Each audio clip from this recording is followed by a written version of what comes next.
All right, can I go? Yeah, sorry. Go on. Oh, I'm going. Hey, Rhino here. I'm standing here with my little brother Dano, and so I have a confession to make.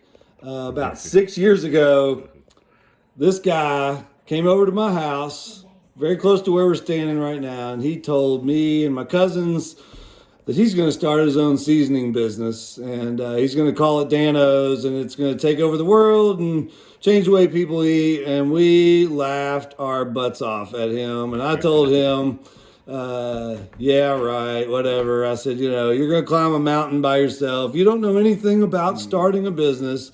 You don't know anything about marketing and the financial side and how you get into grocery stores and all that stuff. I said, man, how in the world do you think you're going to do that? And he said, I'm going to do it.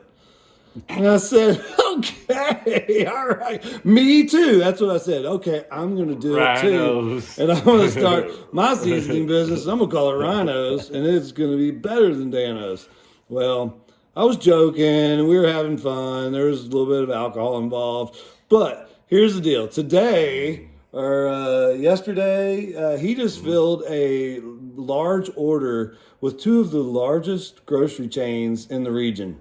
Not in the state, but in the region. So he's going 3, 4, 5 state wide. Yeah.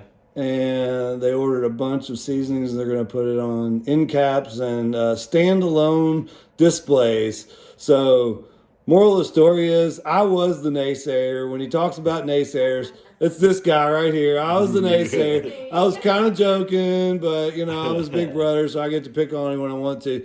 And but he did it, and he didn't know anything about starting a business, and he started a business. He didn't know anything about starting a seasoning business. He knows everything about starting a seasoning business now. So he is extremely successful, and I'm proud of him. And it's awesome to see that he's built it from scratch. A friend of mine said about 4 years ago, I was buying Dano's in the parking lot at the golf course. Like, where do you buy Dano's? In the parking lot, out of his truck. He sells it out of the back of his truck. Well, he was, and anywhere else he could sell it. And now he's going to sell it in some of the biggest grocery stores around. Right. Stay tuned, Dano's. Maybe the best thing ever. Yum, yum, get you some. Let's say yum, yum, get you some.